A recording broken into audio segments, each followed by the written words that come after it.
I'm gonna be bullshitting with my book business partner, Josh. For those of you that don't know us, we scaled our fleet washing business from scratch and we built the Wash Game Fleet Washing Network to have a place where you and every other entrepreneur can network with other fleet washers, pressure washers, and anybody else who wants to learn the industry.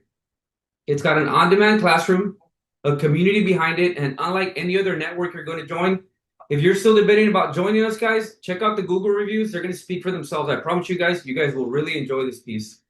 For those of you watching this on YouTube, we invite you guys to be a part of the Watch Game Network. We're hosting this baby inside the school platform. For those of you already inside, we really appreciate you guys very much. So without further ado, let's kick it off. We got my boy Josh on the other side of the screen. What's up, Josh? What's going on, man? How are you? Good, brother, good. So let's take us back to the beginning, bro. Let's let the viewers in on behind the scenes of our business, where we all started, and take us back to the early days when you first started. What did your actual day look like, day to day? Man, really, fleet washing was something that I kind of just did on the side. I was a construction superintendent. I've been doing that, since I was, 17, 18 years old. And, when I went to Texas A&M, I was in construction for years. And so that's what kind of led me to fleet washing, being around all the heavy equipment, trucks and this and that. Later down the road, it kind of opened my eyes to like, there's steady work there. I just need to figure out how to make it happen. So, the real early days, man, was I was a large pipe superintendent here in Austin area, building pipelines and stuff. And basically, I started watching. I was like, man, I kind of want to do something on my own. I'm 24 years old. Like I got some money saved up. Like let me try to do something. So I bought I got a hot seat, diesel, skid, and just was like, man, if I buy the right equipment up front, spend the money or I ended up financing it, but uh it'll the work will come. And if it doesn't, then shit, I mean, just sell it and try to get some money back on it. But I knew I could get some work. So with my connections and concrete trucks and this and that. And so the early days were like, figuring out how to clean concrete trucks. I didn't even think about fleets, like regular, over the road fleets. It was really just concrete trucks and heavy equipment.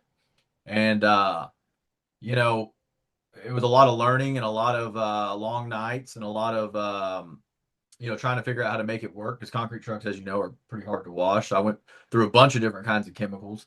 Eventually got to the one we use, to this day, whenever we do something in concrete or lime. But yeah, man, it was just a lot of running around, a lot of, I mean, fleets get washed on weekends, so and throughout the week as well. But it was just a lot of, you know, fixing and repairing stuff during the day, maintenance during the day, and then washing at night, and trying to keep, and at the same time trying to go out and sell, So if I'm not washing that day, I'm out trying to pick up some more accounts, and I'm out driving around Houston, driving around Austin, driving around San Antonio, just trying to see a fleet and go inside and find the fleet manager and try to talk and there were probably hundreds of days just nothing got out of it, but it all worked out in the end. It's just you guys got to stay out there and stay active and have a little passion about it, and so really that's kind of where it went. Um, I got my first big fleet in October of 2022, and that one really kind of set us up. They had 50, 60 buses, and they needed all the exteriors washed weekly and all the interiors done as well. And so that kind of got our foot in there and got us, the kind of the money we needed to kind of get going and hire people because, you got to have some money stashed up, in order to make payroll and all this, and Yeah. insurance and bills and fuel and equipment. And so really it's all timing, man. But like, that first account really kind of got us going. And then after that, I noticed like, man, there's fleets everywhere. So it was like, you know, what more fleets can I land? And then it was like I started doing my schedules on Word documents, and then like would send that to the guys, whoever had working or I was working and my guys were working and I would put my name on the schedule as well and we'd go get the work done. So uh but I mean, we weren't two-stepping until about shoot like 2 years in, so like prior to that we were just down, Brush.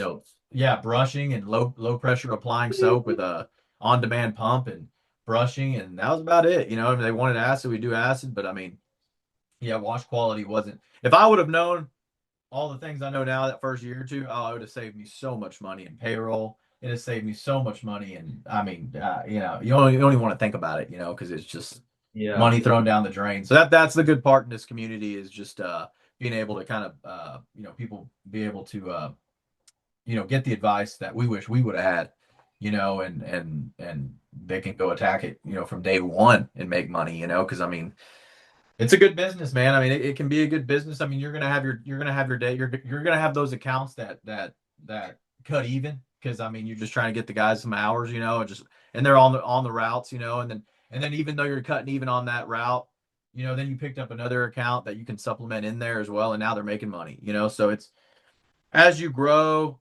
you'll kind of lose profitability and then it'll kind of come back and then you'll grow some more and then you'll lose profitability and you'll come back. It's a game, man. It's a game, but it's fun. But yeah, I was telling you about the hot seat. And man, we still run hot seats to this day. I mean, we run one hot seat per box truck and then an 8 gallon a minute skid. So it's those Hotsies are nice, man. They're workhorses. The Kubota diesel engine in them is awesome. I know Scott has some Hydrotechs as well with Kubota diesels, but man, it's just they're awesome. They're awesome. So Good stuff, bro. what about you? Well, for me, it was a little bit different, dude. I didn't have the cash up front. I know you mentioned you paid for everything cash, dude. Shit, I remember clearly. I was a sales manager at AT&T. I was Yeah, selling, and I was also being a realtor at the same time. But then I decided I would see these fleets all the time, bro. Outside, I would yeah, look out the window. We had a big clear window. I yeah, would look out next to a Walmart, a shitload of trucks. I'm like, well, somebody's got to wash these things. So what I decided to do, I got a freaking high credit card, dude. I had yeah. 22 grand credit limit. I fucking maxed that bitch out. Day Maxed that one. bitch out.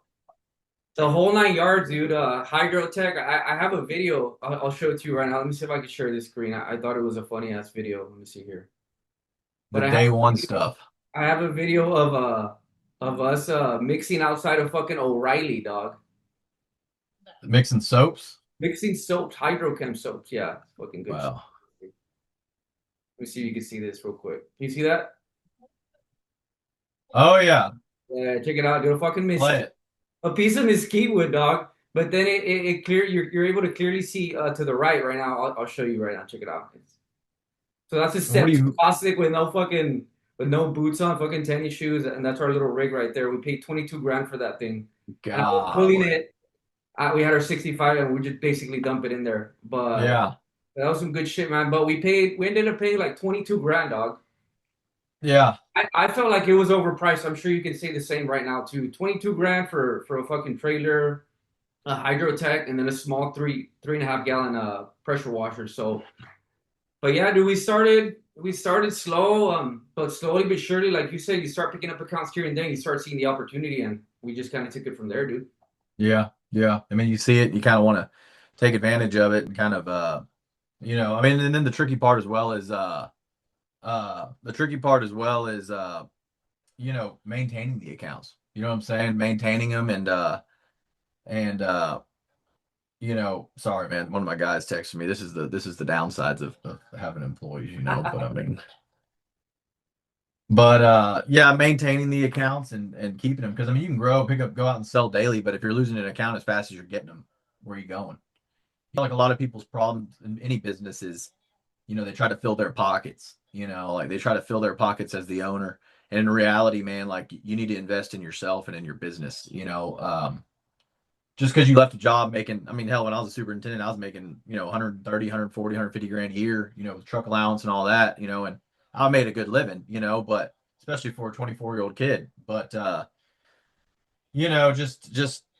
hell, when I started that first year, I paid myself 1,000 a week. So I went from making 150 grand a year to making 52 grand a year, and it's just, you're just basing it, how much do you trust yourself and how much do you trust where you see your vision going? I mean, now we got 20 employees and, you know, two, four, like 8 vehicles on the fleet, probably need to add a ninth, here pretty soon.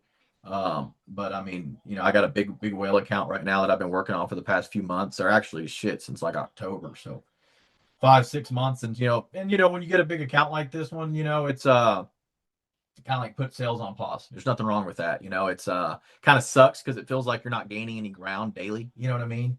But at the same time, I mean, hell, just you get a new big account going, it's net 20 in monthly billing, that's 50 days. You got to float payroll for 5, 6, 7 new employees, so, I mean, you're 50, 60 grand in plus more costs. I mean, you're 100 plus, thousand in on getting an account going. And then there's a lot more things that into that certain account. But yeah, man, it's Take us been back good. to take us back to the beginning. I want to show the viewers that the guys that are barely starting up are the guys that feel stuck, man. Like there's a lot of pressure washers out there, a lot of mobile detailers that are like, you know what, is this even worth it? Take me back to your first well account. Don't mention any names, but after you close them, how did you close them? What changed after that? So I have a buddy that knew a guy that his dad was high up at a trucking company, and they have tons of locations. I mean, like 9 or 10, and just in Texas and kind of the South area. But So nine, you ten know, terminals, 9 or 10 terminals. yeah. So I mean, for them, I mean, it was going in. It was at the San Antonio branch where we went in, and you know, sitting down with them, I think we had like one rig at the time, just the one, and we were maxing that thing out, but uh they had it was San Antonio, Houston, Austin, Corpus, and Harlingen. So I mean, pretty, a lot of road between those, you know what I'm saying? And I remember them asking like, can y'all, if y'all want this account, y'all need we have to have all 5 terminals serviced. And I'm like, yeah, we can do it. And he's like, do you have enough equipment? And I'm like, yeah, we But got deep enough down equipment. inside, you only had that one, right? But you're like, Yeah, so then I had to take another risk and buy more equipment, and in hopes that that account worked out. And I remember the first month we struggled with it, but yeah, we got it sorted out. I think that was around the time I started getting in touch with Scott and getting remote systems and speeding things up a little bit. And but uh but yeah, I mean, on the bright side, I mean, it was weekly washing. I mean, weekly washouts and then bi-weekly washing of exteriors on 5 locations. I mean, so it's probably somewhere around, 180 tractors and probably like 220 trailers. So 220 trailers weekly insides, and then 180, 200 tractor trailers bi-weekly. So I mean, a lot of volume, and they pay net 10. So it was like, okay, like we can get by. And that was early days, man. And we built a good relationship with those people, as time went on, and they realized that, we're reliable. I think the biggest thing, especially my early days being out selling, was the number one complaint I usually heard. It wasn't quality. It was more from customers. Well, I mean, quality is a big one, but it was really um not showing up. Like, oh yeah, they're supposed to wash weekly, but we haven't seen them in 3 weeks. Like, like I was like, man, if this is all I got to do to like make this work is just show up, then we'll be fine. And then obviously work on quality.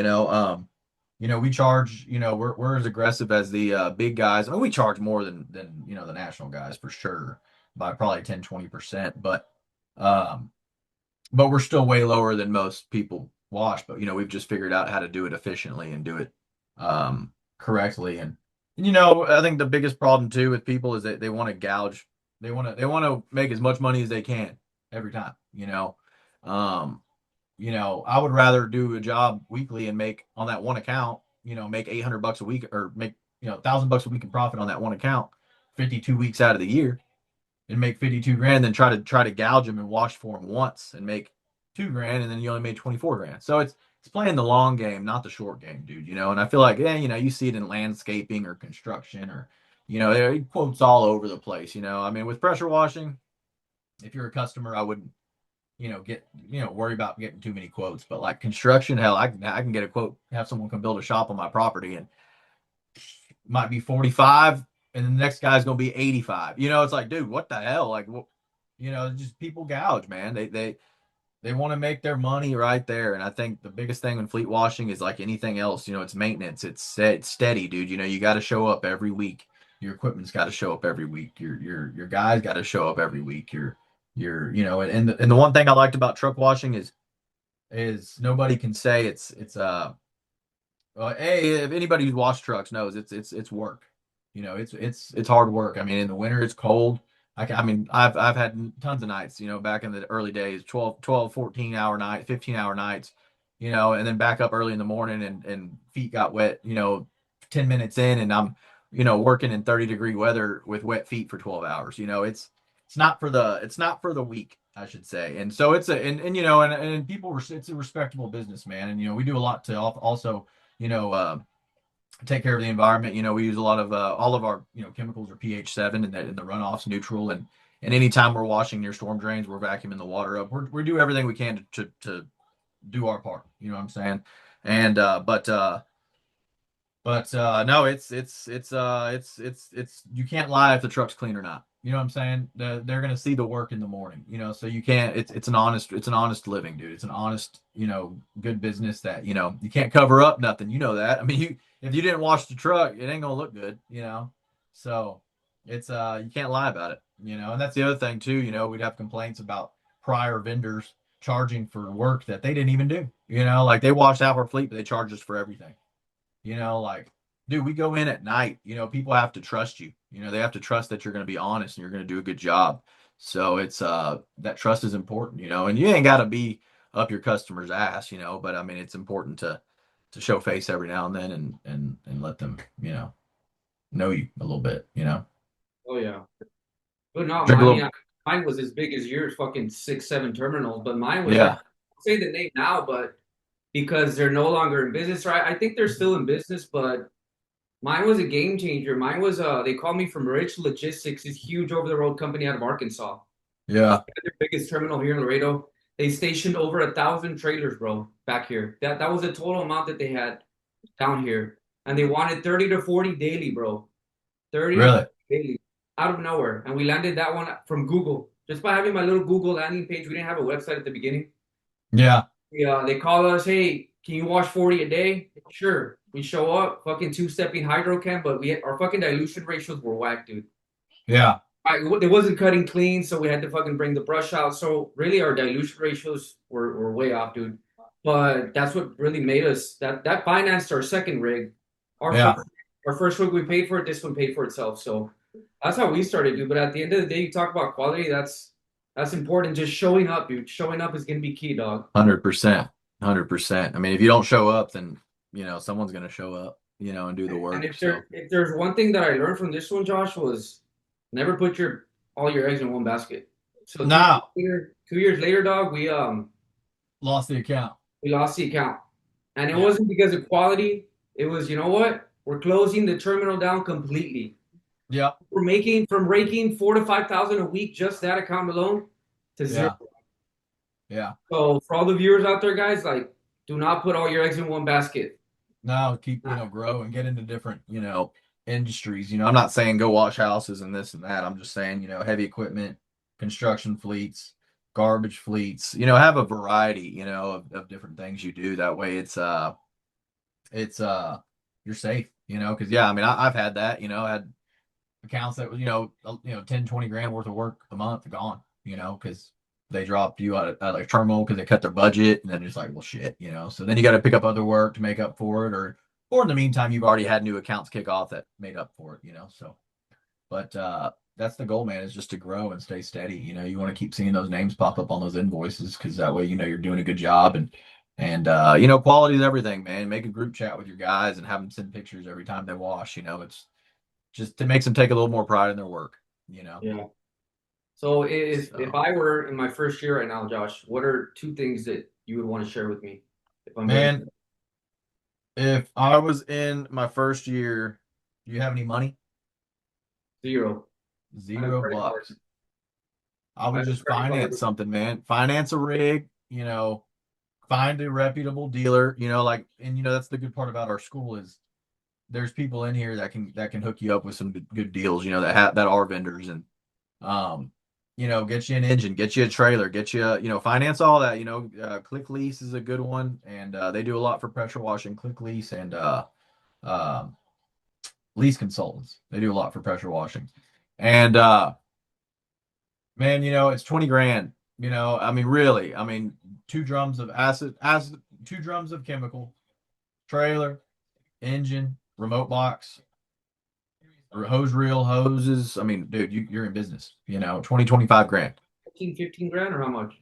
With everything. Ah, man, it depends. What engine you get. If you get like a Hydrotech with a diesel, for 15 grand, and then chemical tanks are chemical tanks, fittings, plumbing, hose reels, hoses, probably another 2 grand, and then chemicals another 1,000, maybe 1,500 plus tanks, 2 grand. So I mean, yeah, dude, I'd say 20,000 is a good safe 20,000 bet. with the highest setup, and let's just say Highest. 10 grand with the low end setup, right? 10 grand low setup. But yeah, but I mean, you don't want to, you want something that you can grow into, not grow out of. You're going to take the risk. 10 grand's nothing. If you're going to take the risk of smaller or bigger, go big, dude, because when that smaller setup starts wearing out, and starts, uh, you outgrow it, dude. You'd rather have Yeah. something you can grow into, a bigger trailer that you can throw another engine on and have two engines and another tank. Just go all out, man, because that's one thing I feel like we didn't do is go all out on the first few rigs. And, later down the road, I'm still stuck with them and I'm finding ways to use them or however, but, and it all worked out in the end. But, like I remember my first flatbed I bought, I went with a 1 ton 3,500, but it was gas, like should have got the diesel, replaced so many transmissions on that thing and motors, and but I mean, we're stuck with it, and now it's a good truck, and it's gonna be one of our biggest accounts that's gonna be utilizing that truck. So Yeah. not a big a deal, man. But yeah, it's just dude, go all out, man. Set yourself up for success. I mean, $20,000 rig. If you're running solo, you can make that money in 2 weeks. You know what I'm saying? And if you got the work, and uh, nothing to it, bro. Nothing to it. I mean, I look back and I wish I'd have ran solo for a year and a half, and just with a remote, and I would have saved, fucking saved a lot of money, man, a lot of money. But I was also busy working my full time job, and I didn't want to leave yet, and really for me when I made the jump was May of 23 is when I went full time for myself, and I'd already owned two properties prior, but uh, there was another big property that I wanted to purchase, and uh, so I needed to buy it before I left my job because anybody who's self-employed knows you need 2 years of pay stubs for a bank to approve you, and so I was like, well, should I buy this property? And then I bought it, and then I went self-employed, fully self-employed, and it was looking back on it, it was a great decision. That's probably the best piece of advice to anybody is get the right setup. You won't regret it. I mean, you'll be washing trucks right from day one. I mean, making money, and there's nothing wrong with getting employees either. It's just make sure that your pay and their pay and insurance and all that and workers comp and all that's priced into it, and make sure they're trained properly. Really the first employee is the most important employee, because that's someone that you kind of want to grow, and I'm sure they'll stick around with you for a while if you take care of them. And I mean, dude, it's just take care of them and train them, and then let them train others, and then it's Yeah. kind of grow itself. I see a lot of people who feel like, I mean, hell, man, I mean, I washed in the field for maybe like a year and a half, hard though, I mean, most weeks I was probably washing for, 3 to 5 nights a week. We ran more than that, but I washed that much, but I still had invoices to send and sales to go do and equipment to repair. And I mean, the list goes on, but This yeah, leads us man. to our next topic, dude. Like it fits in perfectly. What you're talking about right now leads to the next topic that I wanted to cover, and it's what I see the most that the most new fleet washers are doing completely wrong is number one is still out washing. And you talk about this right now. You have to do fucking invoicing, you have to do sales, you gotta do maintenance, you gotta do everything.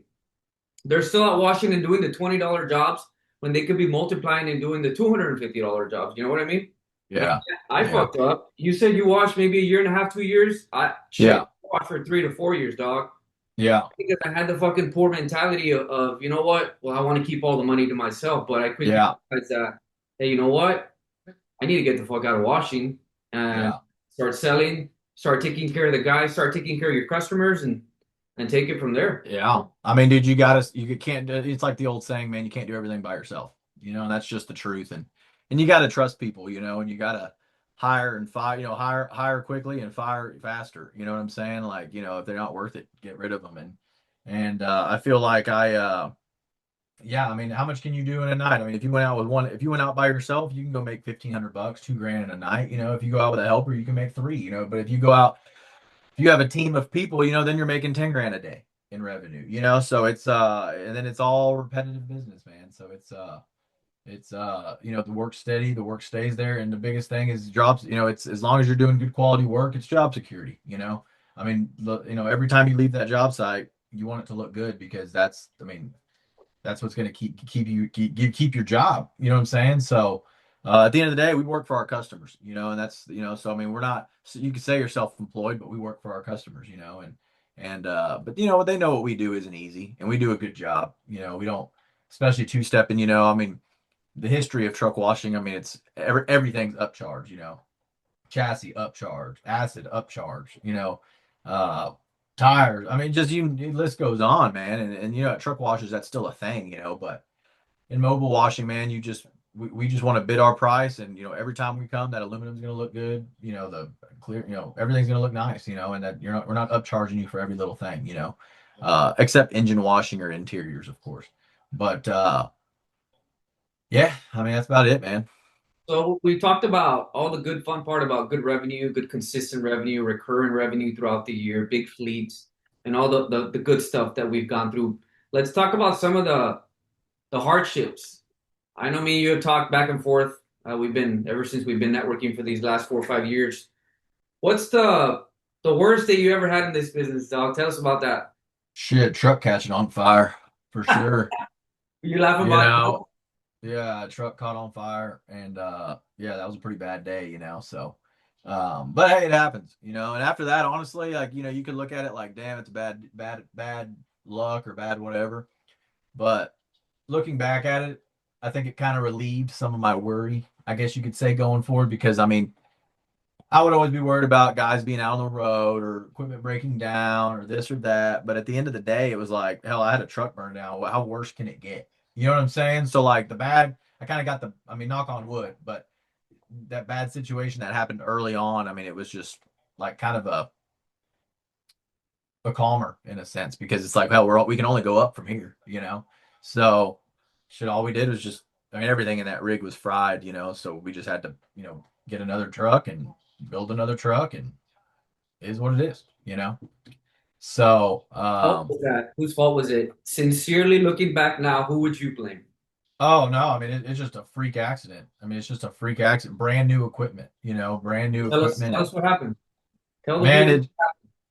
I can't go too much into the details because it transpired into a lawsuit. So I can't, Ah, yeah. So it's done now. It's all, settled out, but it transpired into a lawsuit, and we got everything, figured out on it. And, but it worked out in the end. So, eighty um, percent of the shit that we worried about never ended up happening. Because I would fucking I would lose sleep over that. I'm sure you would too. Fuck over yeah. the lawsuits and shit. But Oh yeah. Yeah. I mean, hell, dude. I mean, hell, then those things drag out for a year or two.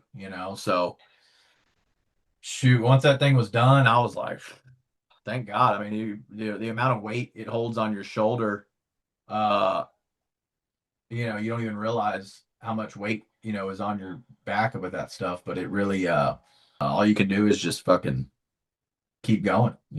So it'll eventually pass, right? always, always, man, and just try to improve your systems and improve your safety and improve your manuals and improve your hiring process and protect yourself. Protect your business. Uh, you know, no drug policies. No driving under the influence policies.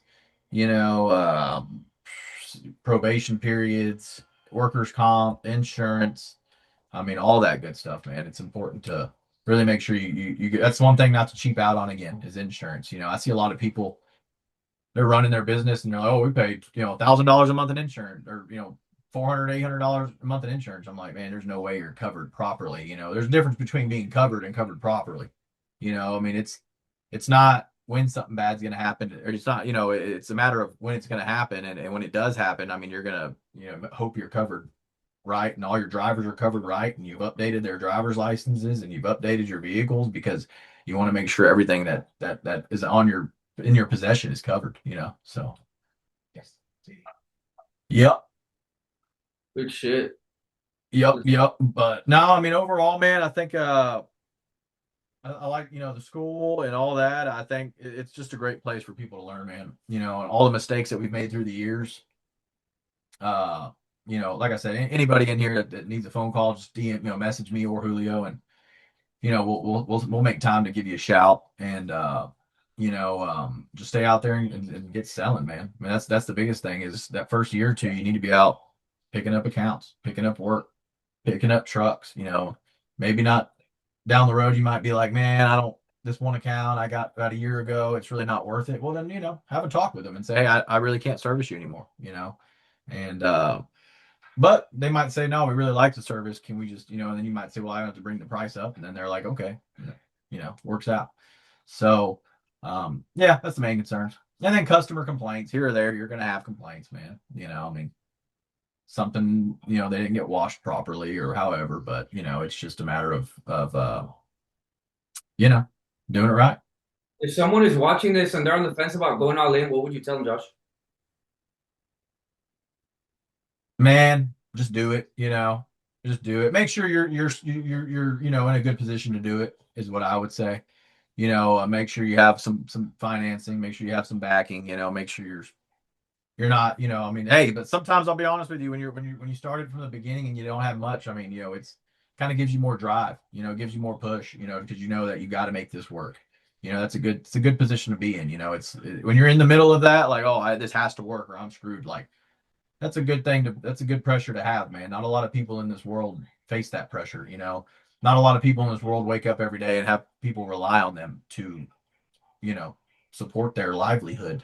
I mean, it's and you have to wake up every day and be a leader for them. So times to be hard, times to be soft, times to be nice, times to be mean, but it all works out in the end. You know, you don't need any weak links on your chain. You know what I'm saying? Yeah. Everybody's got to pull their weight, dude. Everybody's got a job, so it is what it is. But Good shit. So last but not least, dude, why did we start the wash game? Who is this for? man, this is for everybody who wants to get in fleet washing, everybody who wants to get into a steady business but doesn't know how. I mean, it's a very confusing industry in a sense because I mean, you think truck washing, oh, I'm gonna go pick up some chemicals from O'Reilly's, you know, or like I'm gonna go pick up some Purple Power or or some Zep or whatever the hell, I mean, not saying those chemicals don't work. I'm just saying that there's a lot more efficient ways to do it. So you think, dang, if I gotta wash a tractor trailer, it's gonna take me 2 hours to scrub this thing down, but if you're using the proper chemicals, it takes you 10 minutes, so um learning the systems, man, learning the systems and What about yeah, all the active fleet washers, dude? What about the fleet washers that are out there on all those forums and communities out there? man, I would just say keep your business going. Uh, see where your market's kind of at. I don't Every area is a little different. Some areas are heavy in aggregate. You have a lot of mining, so there's a lot of aggregate trucks. Some areas are bigger in food trucks and reefers. Some areas are bigger in garbage trucks. I mean, you name it, bigger the city, the more trucks they have to have support that city. So I would say just diversify, get you some heavy equipment. The biggest thing is make sure whatever equipment you're running is versatile. You know what I'm saying? Like, oh, this rig right now washes trucks and this rig right now washes heavy equipment. But if I got one big truck, we could put all this on one truck and have one big truck and it supports everything. You know what I'm saying? So and then that's one less truck to pay for. So efficiency, dude. Stack them, Efficiency. right? Stack them Yeah, as keep as your you business can in keep one your unit and let yeah, them be out there. It'll and be much keep your more. business 100% and keep your business running, and at the same time, just all you got to do is just play with it, dude. Just develop systems, figure out ways to make your life easier, figure out ways to make your team earn their money, dude. You know what I mean? Like, I mean, everybody's got a job to do, bro. So but yeah, I would just say that's about it, dude. About it. Badass. So, All right, but guys. no, Go ahead. Go ahead. I just really appreciate everybody in the school, and I hope people are. I mean, some of the comments we've got, today. I mean, a lot of people are um, but appreciative of what's inside the school, because I mean, there's a lot you can learn, man. There's a lot you can learn, and we're just trying to teach people how to do it right. That's about it. I think that's why we built it. To be honest with you, is kind of just help others, just learn all the things that we took years to learn. So, and there's a lot of different options and a lot of different strategies and a lot of different equipment. So, whatever works for you, whatever works for you. Sounds good, brother. Well, we'll be in contact. We hope to see a lot of you inside the Wash Game Network soon, guys. We'll see you guys on the next one.